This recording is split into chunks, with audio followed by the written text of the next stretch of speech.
We continue with depression, still on etiology. Guilt is a common cause of chi stagnation.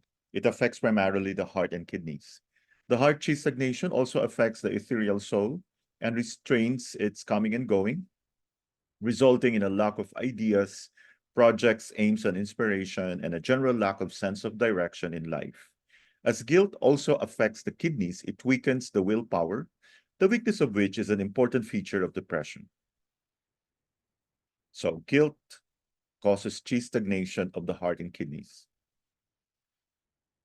All emotions lead to some chi stagnation initially.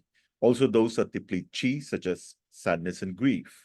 Not all chi stagnation is related to the liver. In emotional problems, other organs suffer from chi stagnation, the lungs and heart.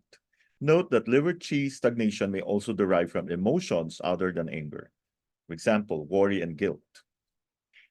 Constitutional traits play an important role in the etiology of depression. For example, a constitutional deficiency of the kidneys with its resulting weakness of the willpower is a frequent underlying background for the development of depression. A constitutional tendency to heart patterns is also an important contributory factor to the development of depression. The most important and reliable sign of a tendency to emotional problems is a midline heart crack on the tongue, as we can see on this picture. Diet plays a secondary role in the etiology of depression. It contributes to the development of depression in the presence of emotional stress. Excessive consumption of dairy foods, sweet, sugar, and bread may lead to the formation of phlegm. Phlegm may become a contributory pathological element of depression because, first of all, it impairs qi and would therefore aggravate any deficiency and stagnation of qi. It is also obstructive and heavy and therefore would cloud the mind, leading to mental confusion. This condition would aggravate a condition of restraint of the ethereal soul. A dietary contributory factor in the development of depression is a diet lacking in nourishment.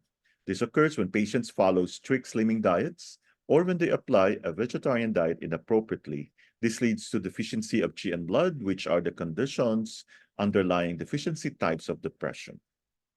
Overwork, in the sense of working long hours without adequate rest for several years, leads to kidney deficiency, and this often forms the background for depression in older people. So the etiology and pathology would include emotional stress, and that would involve anger, sadness and grief, worry and guilt, constitutional traits, irregular diet, and overwork. Thank you so much for your attention.